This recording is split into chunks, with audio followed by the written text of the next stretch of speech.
Bienvenue, amis internautes, fidèles de cette très belle émission. Je reviens encore pour vous avec tant de surprises. Je vous salue, vous êtes partout dans le monde, bien assises, cimentées, scotchées devant vos postes récepteurs à ce moment. Je vous salue. Bonjour, bonsoir. Bon après-midi, c'est la dépend l'heure à laquelle vous me captez chez vous à la maison. Je reviens encore une fois avec mon invité qui est Monsieur le pasteur Freddy Lusangu. Voilà, Monsieur Freddy Lusangu, pasteur, mon pasteur à Monene na Mboka ya Grèce. Athènes, précisément, mon candidat église et bien l'église de la restauration d'Athènes. Na bandiba na nzambe bele bazaya osepela na bafana bolinga bomona na masolo oyo, n'est-ce pas? Rafina Ntumba, caméléon a changé la couleur, hernion surtout, et l'élo na elibino, pasteur Freddy Lusangu, Oyaso Kambabongo, et Tonga na Kongoya, l'église de la restauration d'Athènes. Ensemble, naye, donc, Beta Masolo, Toyeba, et les Kakandengeni, Moussalango ya Nzambe, Nengeni ya Salakangula Mboka ya Athènes Awa. Ensemble avec vous, naebi que M pauvre musique, au CV déjà pour Yoli na rande pour Claude Zola aussi, hein, je sais que tu es branché. Wami Wantumba Miguel de tout le temps, un grand merci à toi d'être branché, et pourquoi pas à Taylor Toulé. Je vois aussi Claudie Tiasuka, je vous laisse suivre Ndengeni ambiance et Zoleka la culte, et on se retrouve tout juste après. Suivons.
Accorde-nous l'esprit de révélation. Oh Dieu, donne-nous l'éternel désormais.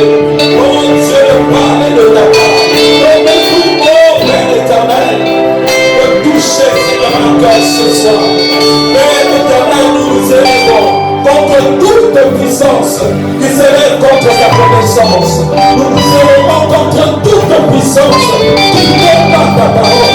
Nous ne demandons plus ni au nom de Jésus. Et nous les dénonçons, nous les chassons dans le Seigneur, dans le nom puissant de Jésus-Christ. Nous avons ainsi prié. L'Église dit Amen. C'est pour jeter à Israël un défi qui s'est avancé. Si quelqu'un le tue, le roi le comblera de richesses et lui donnera sa fille. Et il affranchira la maison de son père en Israël. David dit aux hommes qui se trouvaient près de lui, que fera-t-on à celui qui tuera ce Philistin et qui ôtera l'opprobre de dessus Israël? Qui est donc ce Philistin? C'est un circoncis pour insulter la main de Dieu vivant. Le peuple, répétant les mêmes choses, lui dit, c'est ainsi que l'on fera à celui qui le tuera. Eliab, son frère aîné, qu'il avait entendu parler à ces hommes, fut enflammé de colère contre David. Et il dit, pourquoi es-tu descendu et à qui as-tu laissé ce peu de brebis dans le désert?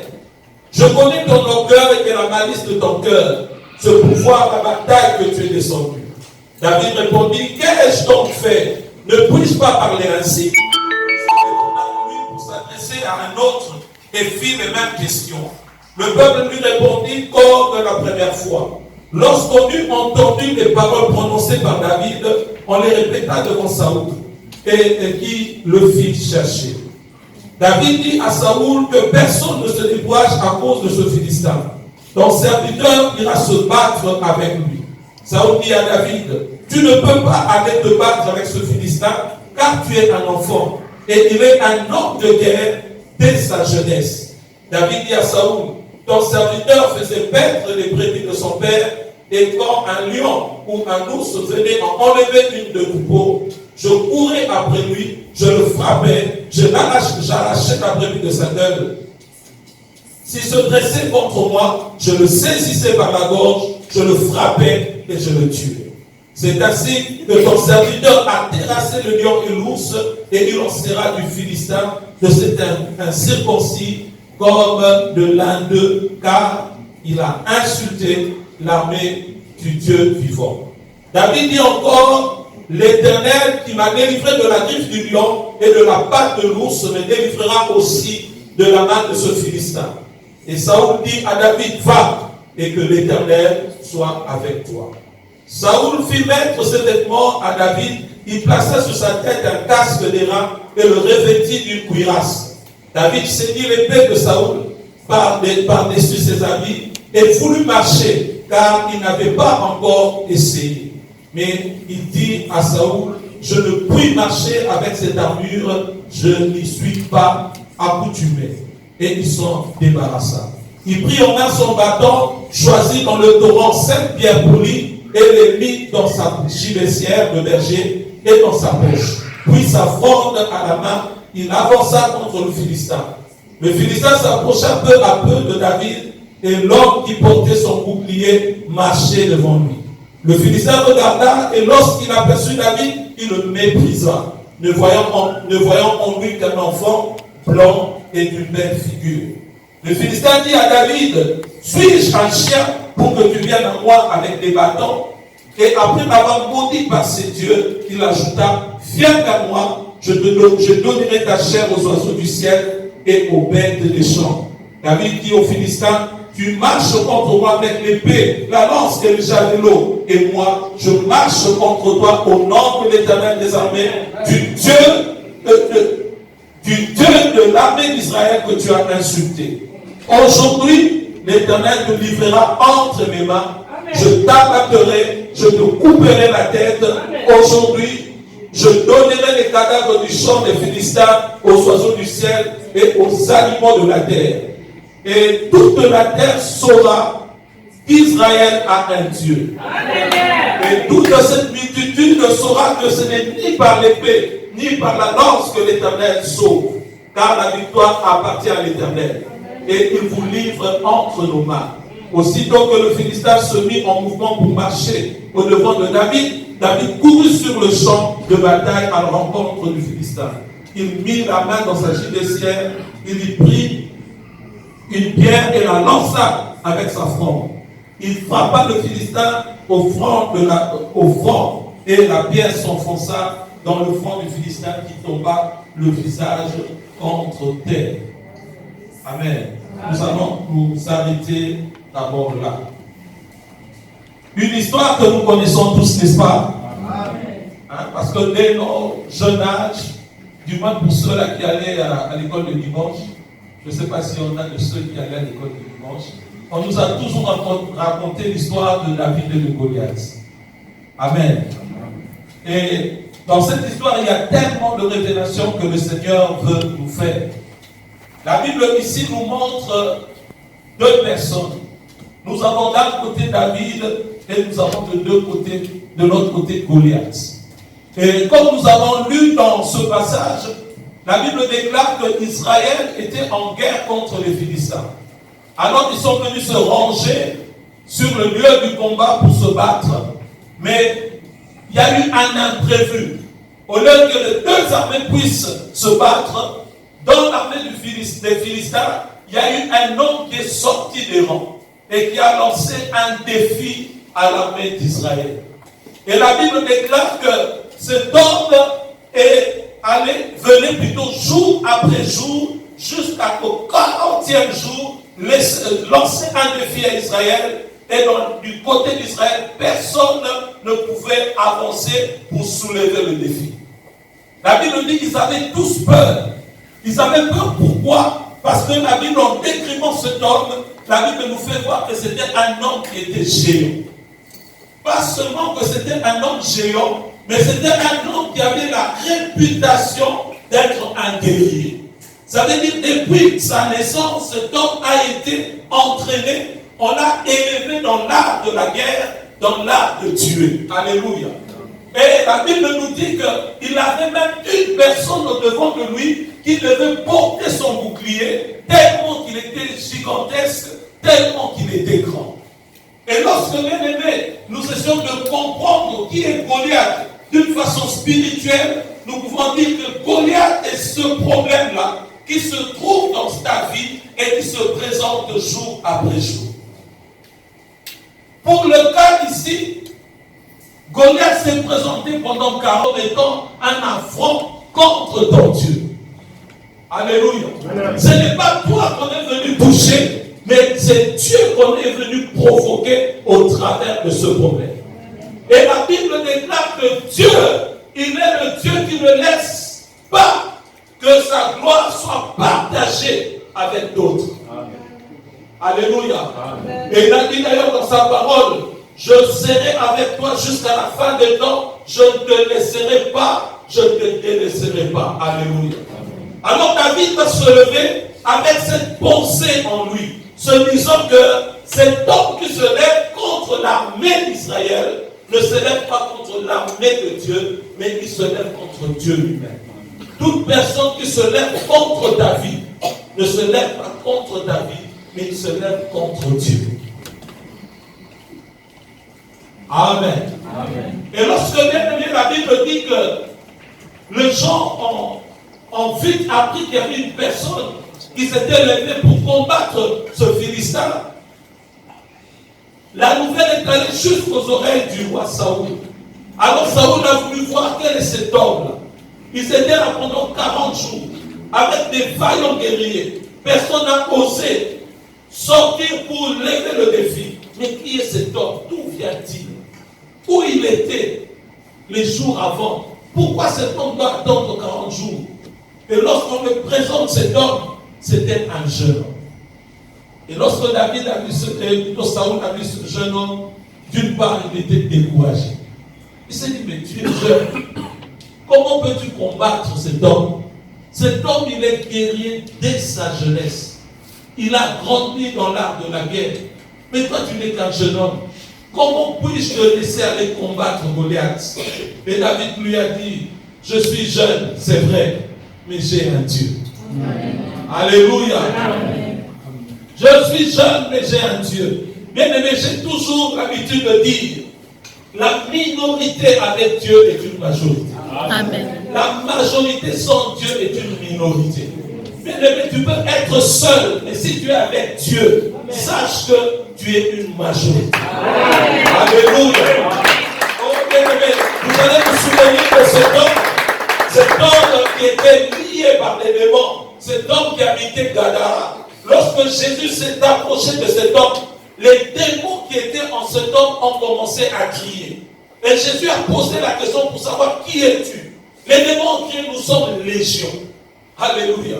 Vous savez, à l'époque, une légion était composée de plus de 100 hommes. Donc cet esprit a voulu dire à Jésus, écoute Jésus, tu es seul. Mais nous sommes plus de 100. La présence seule de Jésus. Alléluia. À la voix seule de Jésus.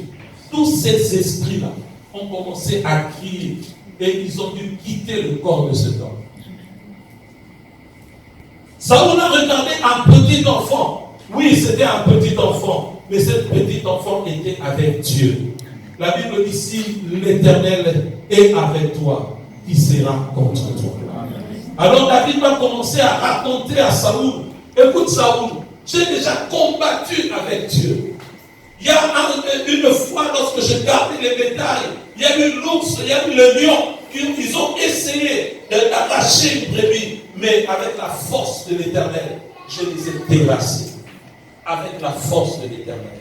Oh bien-aimés, pour que nous puissions vaincre Goliath, nous devons comprendre que ce combat, ce n'est pas nous qui allons le livrer, mais c'est l'Éternel des armées qui combattra à notre place. Alléluia. C'est l'Éternel des armées qui combattra à notre place. Bien aimé, le Seigneur nous a donné des promesses. Mais nous devons aller vers les promesses de l'Éternel. Ce ne sont pas les promesses qui viennent vers nous, mais par la foi, c'est nous qui allons vers les promesses de l'Éternel. La Bible dit lorsque David va parler à Saoul, Saoul s'est laissé un peu convaincre. De toutes les façons, il n'avait pas de choix. Parce qu'il n'y avait personne d'autre à part David qui pouvait lever ce défi. Alors il va remettre son armure à ce petit garçon pour que ce garçon aille combattre le géant Goliath.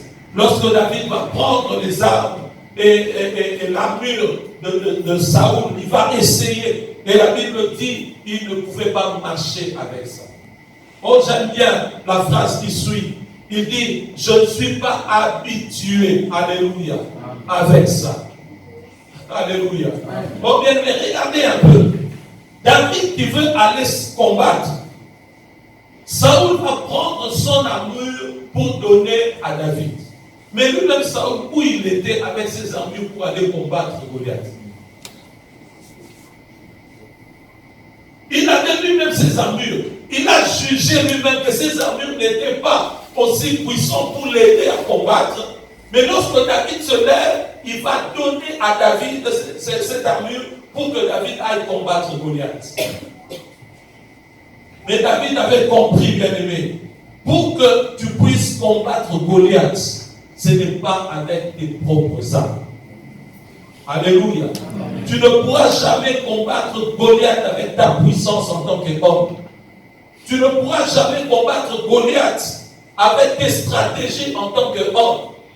Goliath ne peut être vaincu que par Dieu. Alléluia. Amen. Goliath ne peut être vaincu que par Dieu. Pourquoi? Parce que Goliath lui-même, il a été façonné par les forces du mal. Lui-même, Goliath, il est serviteur de Satan. Vous allez voir par la suite, bien aimé, lorsque David va se présenter devant Goliath, la Bible dit que Goliath a commencé à faire des imprécations, invoquant son Dieu. Alléluia. Il va commencer à maudire David. Alléluia. En réalité, bien aimé, c'était le combat de Satan contre Dieu. Amen. Amen. Amen. David avait compris qu'il n'était qu'un instrument. De la même manière que Goliath aussi était un instrument du mal. Oh bien-aimé, quand un problème se lève contre toi et que tu comprends que ce problème-là, c'est un problème qui te dépasse, c'est à ce moment-là, bien-aimé, que Dieu se lève. Amen. Alléluia. Amen. Lorsque, bien-aimé, nous arrivons au pied du mur, lorsque nous n'avons plus de force, et que nous invoquons Dieu, c'est dans ce moment-là que Dieu se lève. Parce que en ce moment-là, nous reconnaissons en tant qu'homme, nous avons échoué. Il y a des combats, bien aimés, que nous ne pouvons pas livrer en tant qu'homme. Il y a des combats qui ne sont réservés qu'à Dieu seul. Et pas la force de combattre Satan. Mais la force ou la présence de Dieu en toi, c'est ce qui te rendra capable de te lever, de résister et de gagner. Amen.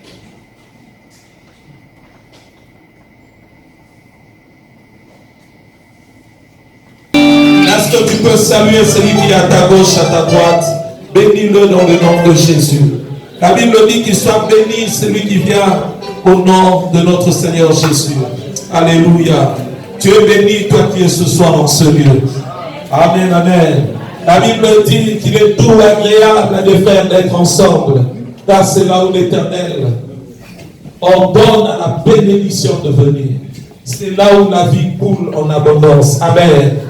Que le Seigneur soit béni. Sans plus tarder, nous allons lire la parole de Dieu. Le message de ce soir, nous l'intitulons Ton Goliath doit mourir. Amen. Alléluia. Ton Goliath doit mourir. C'est un texte qui est un peu long, donc nous allons lire rapidement pour essayer de gagner le temps. Nous sommes dans 1 Samuel chapitre 17. 1 Samuel chapitre 17.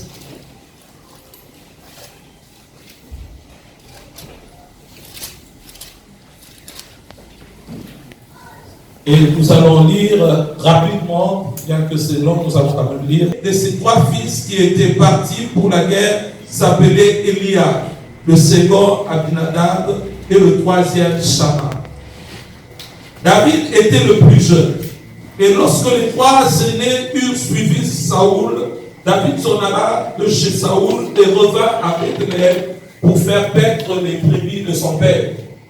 Le Philistin s'avança matin et soir et il se présenta pendant 40 jours. Isaïe dit à David, son fils, prends pour tes frères ces fades de grains rôtis et ces 10 pains et cours au camp vers tes frères. Porte aussi ces 10 fromages au chef de leurs milliers. Tu verras si tes frères se portent bien et tu m'en donneras de nouvelles sûres. Ils sont avec Saoul et tous les hommes d'Isaïe dans la vallée de Térébinthe, faisant la guerre aux Philistins.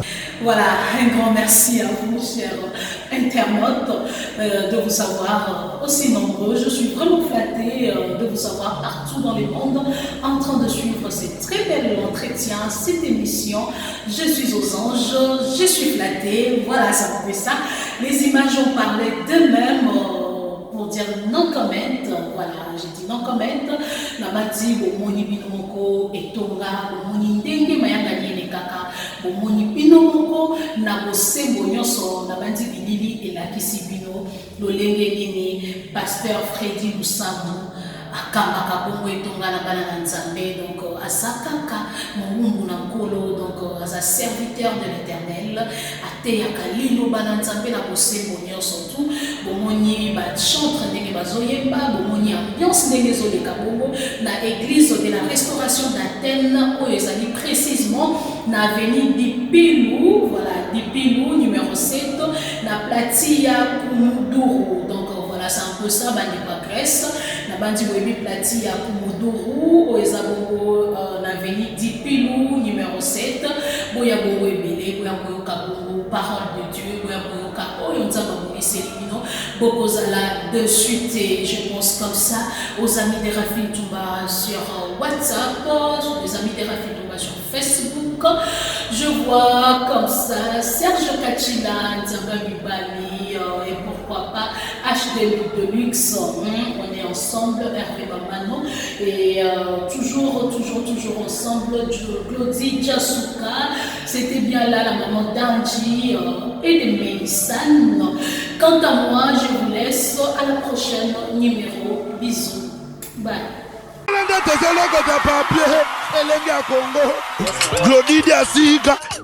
La mignonne. La mignonne. Tracy Mbelenga bro. Tracy Mbelenga bro. Kata.